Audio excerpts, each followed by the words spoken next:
Yeah, I'll react to that, sure. Hey guys, I had started watching this video a few months ago, and you guys seemed to enjoy it along with me, and I was asked to finish it, so I will, or at least try to here.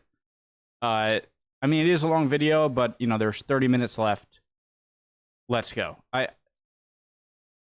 kind of assumed this wouldn't get as much attention and love that it did when my reaction to it, and so I'm happy that it did. I probably would have watched the whole thing if I knew that so many people would be interested.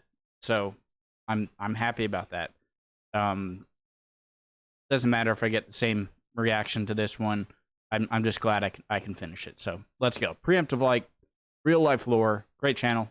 Link to the original video top of the description. My name's Connor. If you're new, hello. Let's go.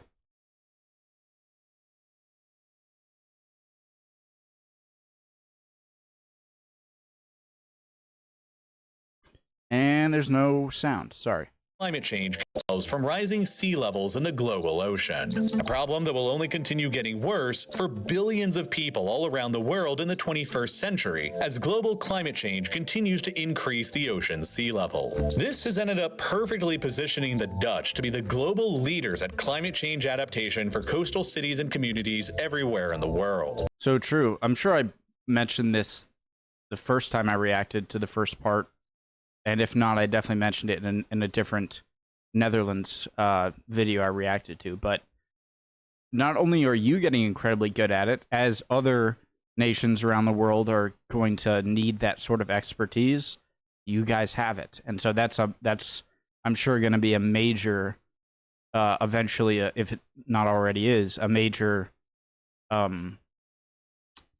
service export that the Dutch will have in the future, or maybe already do. And Dutch consultants already travel all around the world. Okay, well, if I would just wait and not talk, I would answer my question. And communities everywhere in the world. And Dutch consultants already travel all around the world to other coastal communities threatened by sea level rise like New York, Miami, New Orleans, Jakarta, and the entirety of Bangladesh, offering up their expertise and knowledge and bringing back more money and wealth to the Dutch economy in the process. The entire nationwide system in the Netherlands of dikes, dams, pumps, and sluices is so impressive that without any of them, a 2007 era study from Calvin University in the United States found that 65% of the Netherlands would be completely underwater during high tide. As the famous saying about the Netherlands goes, God may have created the earth, but the Dutch created the Netherlands. No other country in the world has been as meticulously over-engineered and created by its people over generations than the Netherlands has been. And that long history of cooperation and collective effort against the sea has produced a unique culture in the country that prioritizes trust, collaboration, collective good, and efficiency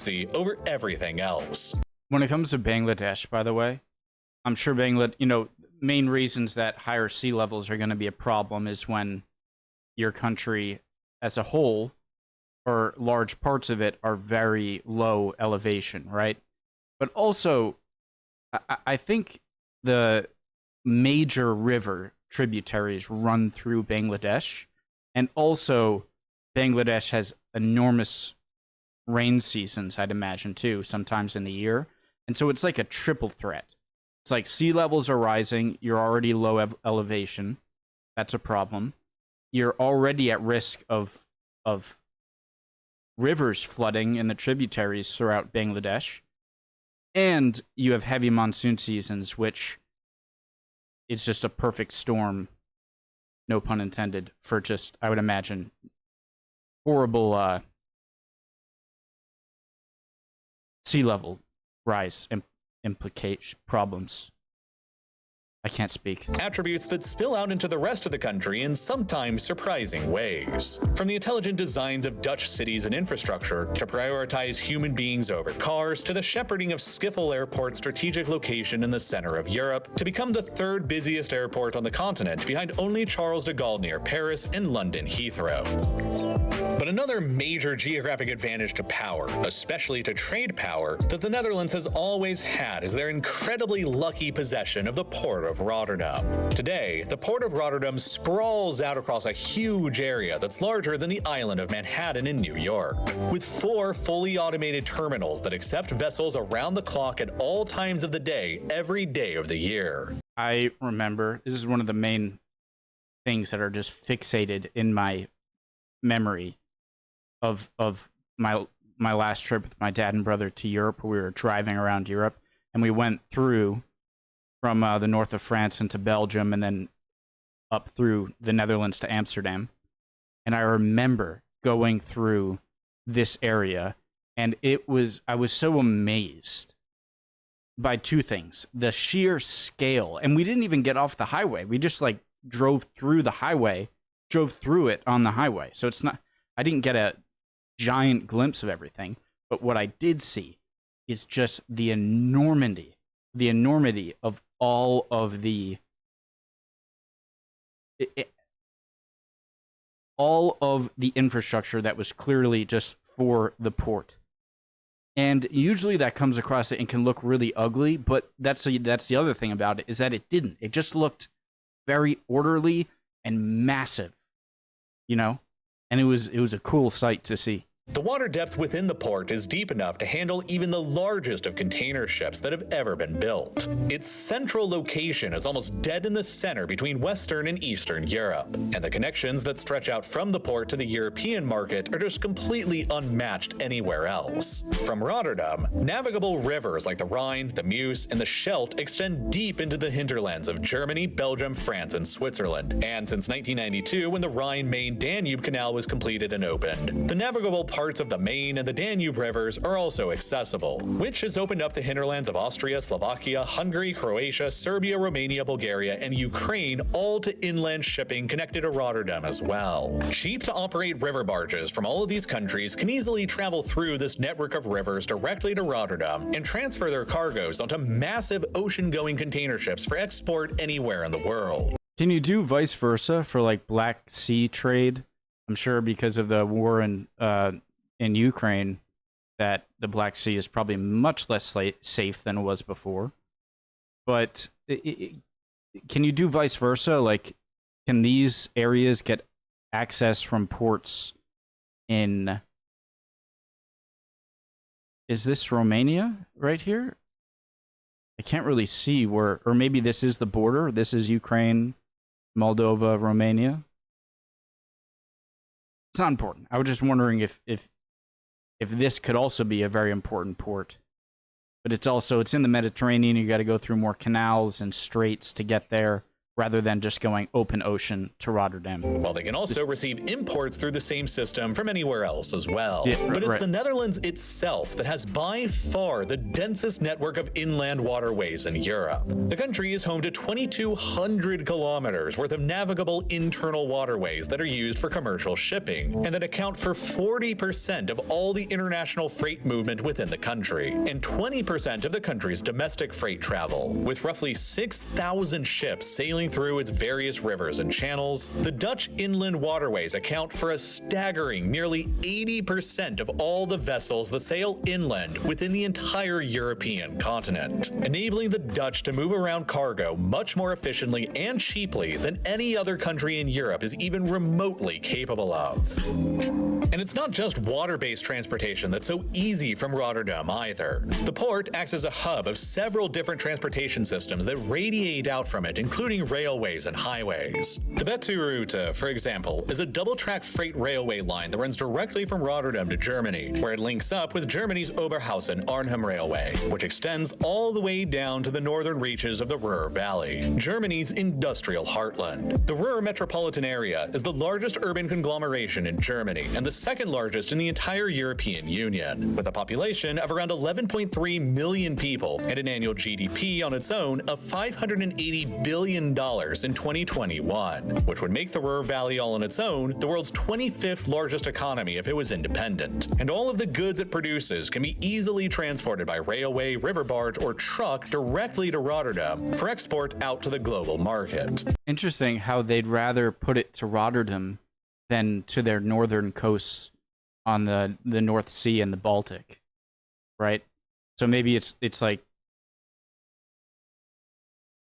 they don't have this, like, building the same sort of port infrastructure that Rotterdam has isn't worth the cost that you can already just transport it to their port. Railroads emanating from Rotterdam can move goods as far away as Brest, Marseille, Berlin, and Augsburg in under 8 hours. And most of the continent can be reached by rail in under 24 hours. The port operates thousands of direct connections around the world by sea, rail, and truck, and it's essentially the most convenient and easy to access port for around 500 million consumers throughout the European continent. It's no wonder then that for a very long time, the port of Rotterdam was the busiest and largest port in the entire world, all the way up until the year 2004, when it was finally Singapore, overtaken in China, annual cargo something? tonnage by the port of Singapore. Okay. Since then, Rotterdam's business has been overtaken by several additional ports in China, but Rotterdam continues to remain. I wonder why the port of Singapore needs to be so large. I know Singapore exists at a very strategic point for ocean trade, right? You're near the Strait of Malacca.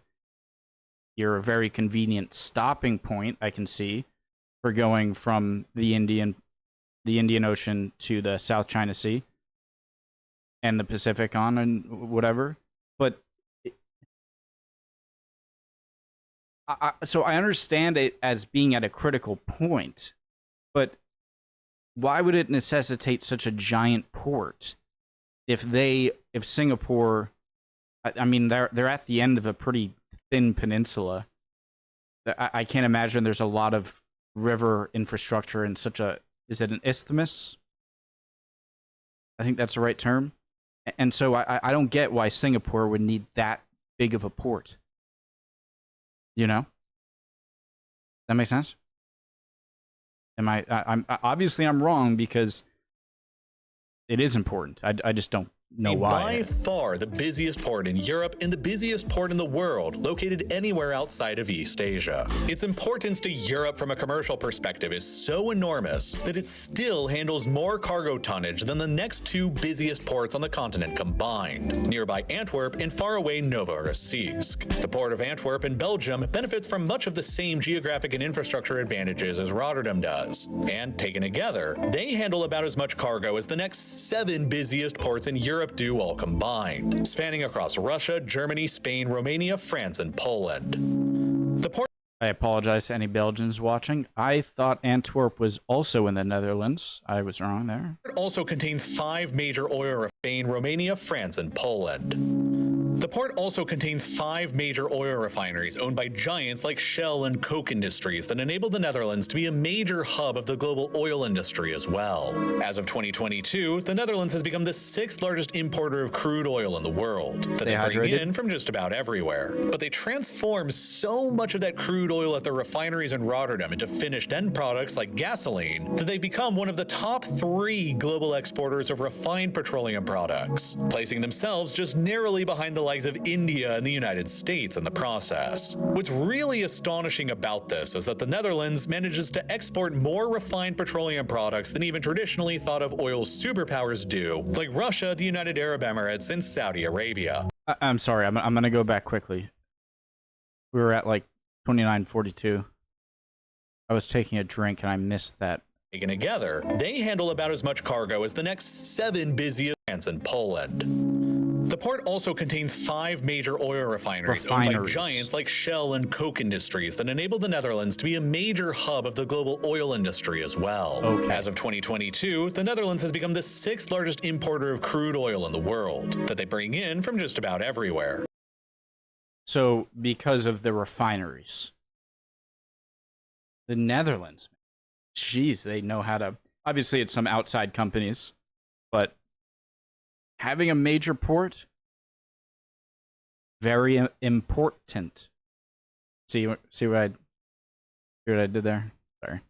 But they transform so much of that crude oil at their refineries in Rotterdam into finished end products like gasoline that they've become one of the top 3 global exporters of refined petroleum products, placing themselves just narrowly behind the likes of India and the United States in the process. What's really astonishing about this is that the Netherlands manages to export more refined petroleum products than even traditionally thought of oil superpowers do, like Russia, the United Arab Emirates, and Saudi Arabia, simply because the Dutch possess Rotterdam and control the vital refineries there that can actually transform crude oil into usable end products. And because they control the start of the pipeline network that radiates out from Rotterdam towards Belgium, France, and the industrial Ruhr region in Germany, they can quickly carry petrochemical products to exactly where they're needed. And the reason why this extensive pipeline network exists in the first place is because it also just so happened that in addition to sitting atop of the Rhine-Meuse-Scheldt River Delta with all of its unique geographic advantages, the little Netherlands also sat directly atop of the largest natural gas field that would ever be discovered on the European continent as well, right here, the giant Groningen gas field. This is another Did not know that. part of the story of the Netherlands' ridiculous OP. Jesus Christ. OP is right.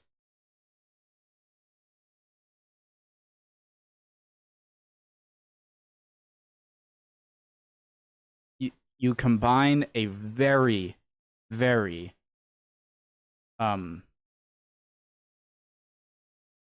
usable terrain, but also one, like, it's so incredible to have a very usable terrain with a lot of rivers that go throughout Europe, ending up emptying into the North Sea, into the ocean, into Netherlands, right? But you also have the ingenuity and the people and the brains to limit a lot of the problems that come along with being such a lowland, and you perfected it. And so you had a great nest egg in just having an amazing port. But there are a lot of examples around the world that of areas in the world that have navigable rivers and really great port opportunities, but you also, Netherlands capitalized on it better than anyone else can, and you're doing everything right. Like, when it comes to taking advantage of a good situation where you are, with some disadvantages that you that you negated. And not only negated so well that you're now the person, the country to go to, and other countries need to solve their sea level issues. And then you're doing everything that's just making yourselves richer and richer and richer and incredible status that is critical to understand. The Groningen gas field was only discovered by the Dutch in 1959, but it radically transformed the Netherlands forever afterwards. The field is actually the 10th largest natural gas field ever discovered globally, and it was central to the transformation of the Netherlands into Europe's most substantial natural gas supplier. Pipelines were built out that radiated out from the field that connected the entire country and eventually a good deal of Europe to its gas supply. Question. If anyone knows. Why do I have to say question, and then I forget my question? Oh, yeah. So I think I know how oil is made, right? Like, it's over millions and millions of years of mainly plant matter and some animal matter that are underground for so long and under immense pressure over time that turns into crude oil, right? Into oil. But where does natural gas come from? It obviously comes from underground, right? And sometimes under the sea, underground. But what is it? Like, what makes that natural gas? How does that natural gas accumulate?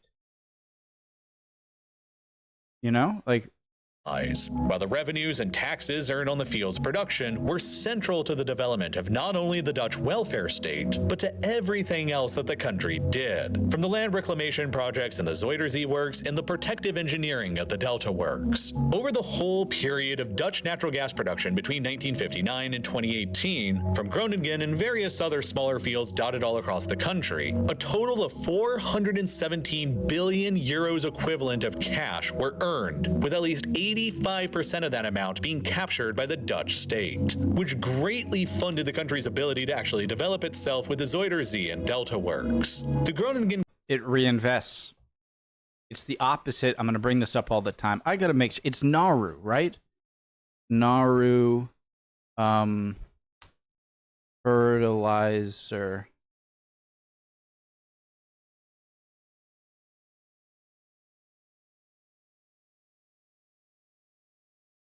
Right. See, Nauru is the opposite of the Netherlands in this, is that you reinvest into stuff that will make you more money, which will then allow you to stay wealthy. Whereas I bring up Nauru, I bring it up quite a bit actually, just because over a long period of time, seabirds would land on Nauru and they would poop, and over time that bird excrement would build up over a lot of time, and then the island, a ton of parts of it were just caked in this super valuable bird poop that has stuff in it that's really important to fertilizers, and they became insanely wealthy, and they lived like kings for a while. They were one of the highest GDP per capita in the world. But they didn't think forward to invest that, so that when that runs out, which it inevitably would and did, then you don't just go right back to where you were. But that's exactly what happened. And some countries are very good with it and reinvest, and other countries don't. Gas field was eventually agreed to be phased out of production in 2014, and as of 2023, it has largely ceased all production, with its huge contribution to the Dutch economy over the decades sealed. Now, because of its central location and myriad connections all throughout Europe, the port of Rotterdam is also a major so-called re-exporter of goods as well, making it a huge hub of goods sold into the Eurozone area from outside countries like the UK, the US, and China. As an example, 1/5 of all the fresh fruit and vegetables that get imported into Europe from somewhere else come through via the Netherlands alone, and the port of Rotterdam alone accounts for more than 8% of the entire Netherlands' GDP. Now, it shouldn't come as a surprise.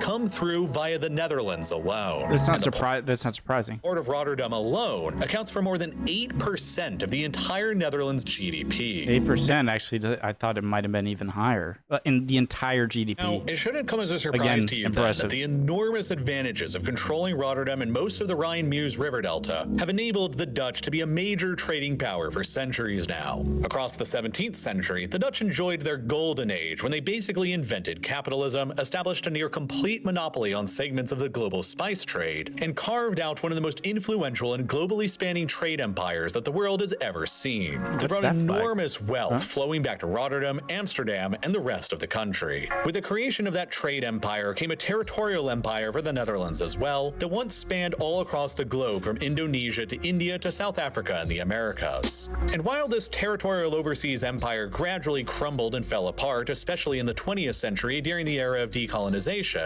the global Dutch trading empire never actually really went away alongside it. Far to the contrary, the Dutch largely kept their global trade empire generally intact, buttressed by their continued control of Rotterdam and their endless drive to expand the port's connections to the rest of the continent and to protect the port from the fury of the sea. The Netherlands is therefore still the 5th largest exporter of goods and services by value in the world, with even more exports pumped out to the global market than even countries like India, the UK, or Italy are capable of, and with a volume of exports that are close to approaching Japan's, a maritime nation with more than 7 times the Dutch population.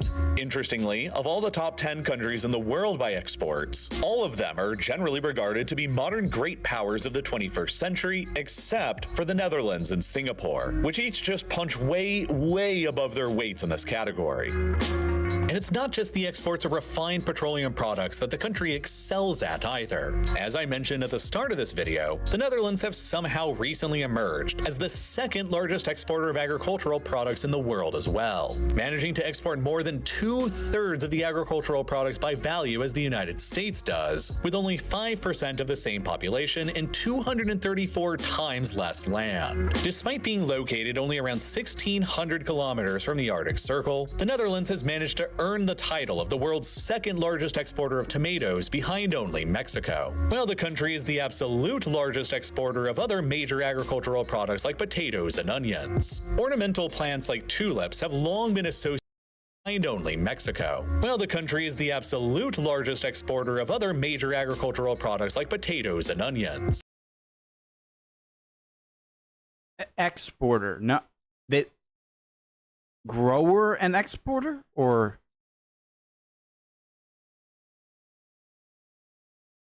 ornamental plants like tulips have long been associated with the Netherlands, but they were only introduced to the country by the Ottomans in the 16th century. And since that time, the Dutch have come to absolutely dominate the tulips production. A whopping 90% of the global production of tulips takes place in the Netherlands these days. This is one of the things that I wish I saw when I was in the Netherlands, like the classic image like you see right here, that a lot of people think like, oh, the Netherlands, an old-fashioned. There were so many throughout Germany, Netherlands, France, like modern day, those big, tall, white windmills, right?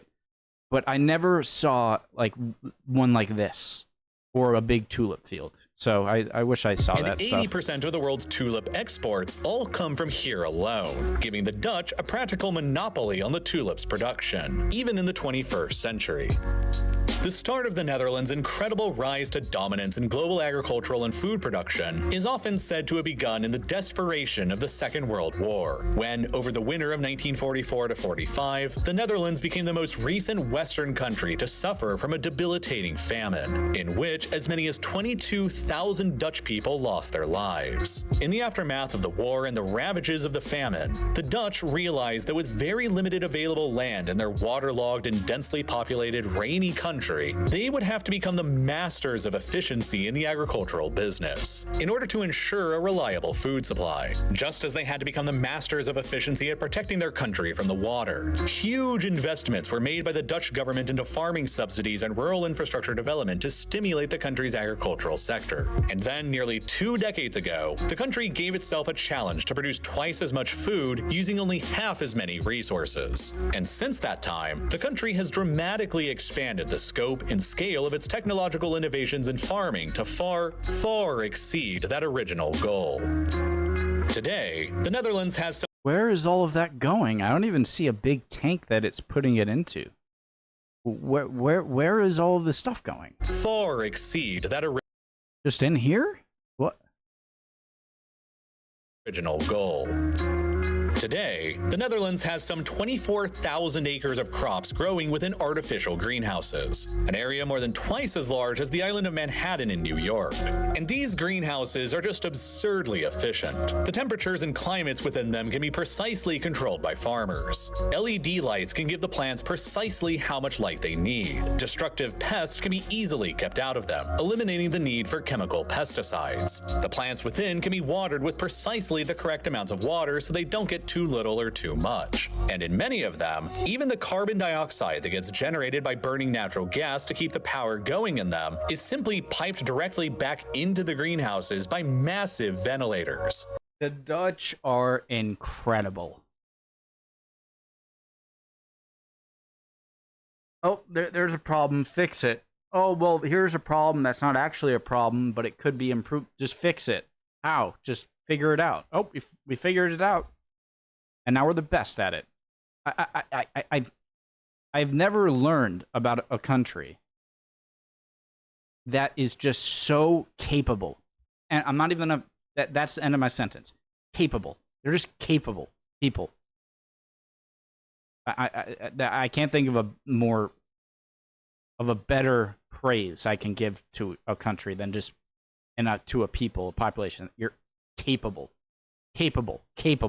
and exceed. Where it just and succeed, exceeding capable capability. Oh, God. It's converted into oxygen by the plants, achieving 99% efficiency in the process. The result is that within these hyper-efficient greenhouses, the Dutch can grow fruits and vegetables year-round around the clock with bigger yields than anywhere else in the world. A single acre of land put beneath a greenhouse in the Netherlands is capable of growing the same yield of produce that would normally take 10 acres of traditional dirt farming to accomplish with significantly fewer resources to boot.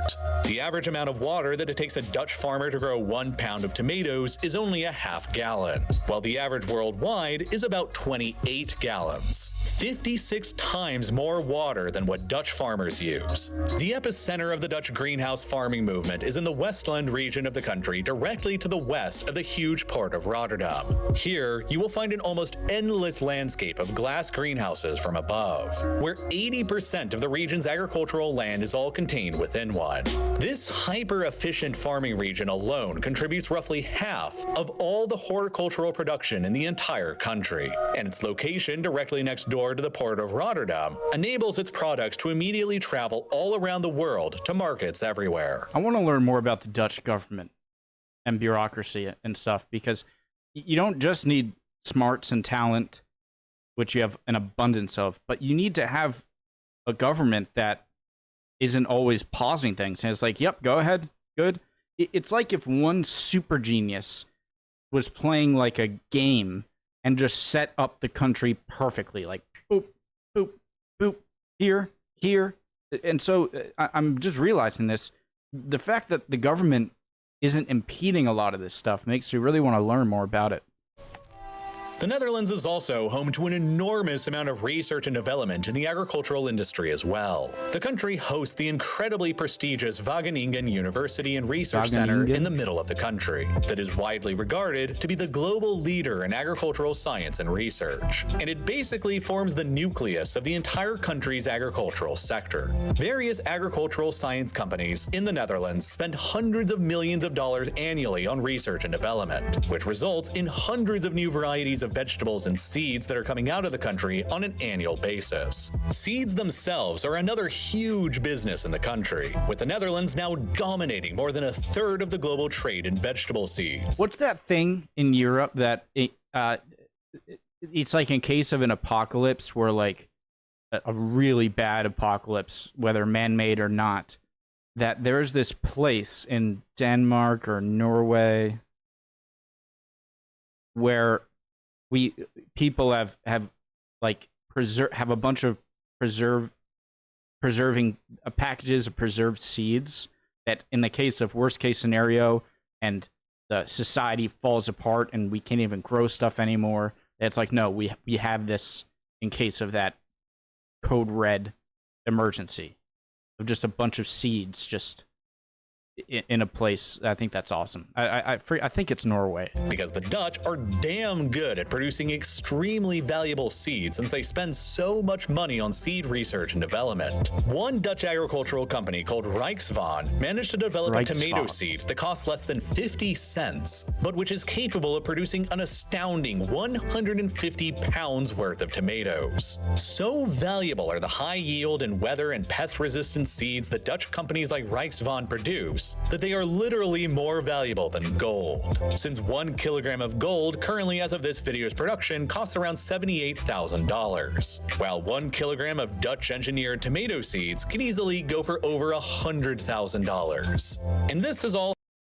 production costs around gold, since 1 kilogram of gold currently, as of the I thought he said pound for a second. I thought I was going to point out an incorrect thing, but I'm being dumb. Engineered tomato seeds can easily go for over $100,000. And this is all how today the little Netherlands has managed to find itself in the position of growing 6% of all the food produced in Europe on only 1% of the continent's actual farmland, and how the Dutch have managed to become the second largest agricultural exporter in the world, behind only the United States. And agriculture is hardly the only modern industry that the Dutch have managed to capture and nearly monopolize specialized parts of. An industry that's even more lucrative, both from a financial and geopolitical standpoint, has been the country's unique cornering of a key component in the global semiconductor and microchip industry that could ultimately make the Netherlands the kingmaker in who between the United States and China ends up winning the 21st century. If you asked a random person where the capital of the global tech industry is located, many would probably respond with San Francisco and Silicon Valley, with its host of tech companies present. Others might suggest Seattle, where Microsoft and Amazon are headquartered, while others may insist on Taiwan, where the bulk of global semiconductor manufacturing takes place at. But very few would argue that another contender for the capital of global big tech is here in a small suburb of the Netherlands' fifth biggest city called Veldhoven, a fairly small town with only 45,000 residents that you've probably never even heard of until right now. But Veldhoven is extremely important despite its small size because it is the headquarters of a company that you may also have never heard of called ASML, an acronym for Advanced Semiconductor Materials Lithography. As it stands currently, ASML is the third most valuable company by market cap anywhere in Europe, and it is by far Europe's most valuable tech company, with a total market cap in early July of 2024 that exceeded $420 billion, equivalent to more than 1/3 of the entire Netherlands GDP. The company's tremendous success. I don't want this getting too long of a video again. I know I said I'd finish it, but I can make a third video, okay? I'm already 35 minutes in, and this is gonna end up being over an hour reaction if I finish this. So I can do another one. You didn't even have to add this tech part of the another reason why the Dutch are so fantastic in so many things. Amazing video. Dutch are unbelievable. You are a perfect standard of what a country can do when it doesn't have what I would guess is a deadlock government, because so many cool things are researched and made, infrastructure, and solving your own problems, turning your own problem into an asset now with your knowledge of it. Just fantastic. The Dutch are amazing. All right. Anyone from the Netherlands watching? Hello. Anyone else? Hi, guys. Would love to see any comments down below, answers to any questions I had, anything I said you disagree with, let me know. Hope everyone's doing well, and I hope to see you guys next time. We'll keep on learning. Bye, guys.